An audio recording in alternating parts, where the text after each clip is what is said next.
À quoi ressemblera demain chaque jour? Cécilia Sévry nous en livre un aperçu grâce aux trouvailles qu'elle fait sur le web.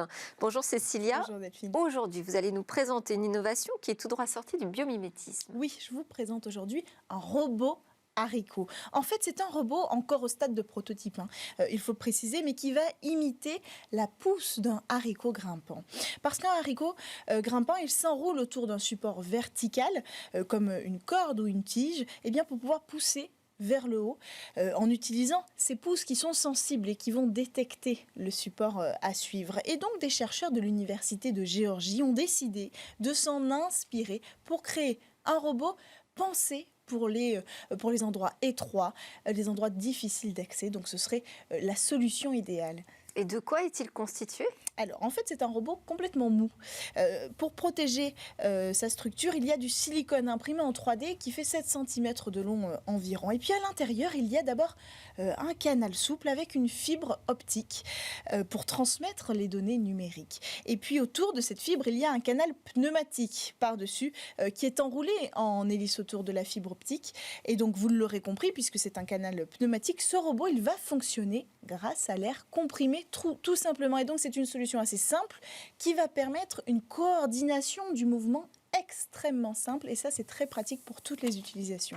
Et alors, comment sait-il qu'il doit avancer, par exemple? Grâce à un capteur, on va reproduire. Un capteur va reproduire le même effet que, vous savez, ces pouces sensibles autour du haricot ou dans notre végétal grimpant, qui va reconnaître l'objet autour duquel s'enrouler et qui va s'enrouler parfaitement. Le capteur va avoir le même rôle ici, il va transmettre les données via le canal optique. Il va transmettre ces données, un algorithme va dire « Ok, tu vas donc prendre tel ou tel mouvement », pour suivre en fonction de l'épaisseur et de la longueur de l'objet pour s'y adapter complètement et s'y enrouler complètement. Et donc des tests ont été réalisés avec des objets comme un crayon, par exemple, ou alors la tige très fine d'un trombone, vous savez, qu'on détache comme ça, et dans les deux cas, ça fonctionnait.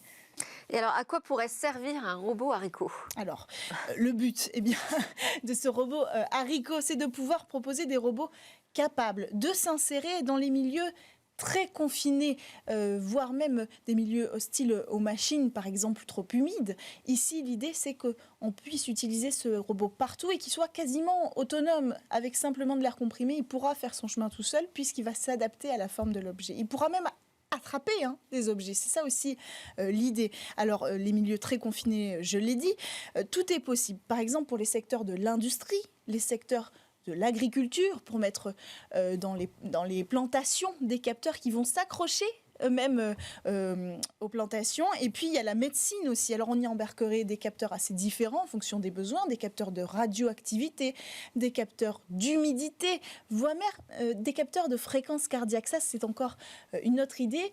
C'est l'objectif des chercheurs qui ont développé cette technologie. C'est de créer à terme un robot haricot miniaturisé pour l'utiliser dans la médecine en particulier. C'est-à-dire qu'on pourrait l'injecter dans le corps? Oui, c'est l'idée. On pourrait l'injecter dans le corps et donc le laisser trouver son chemin toute seule dans le corps humain pour que ce soit le moins invasif possible et le plus intelligent possible. Merci beaucoup Cécilia Sévry. Merci à tous de nous avoir suivis. On se retrouve dès demain pour de nouvelles discussions sur la tech.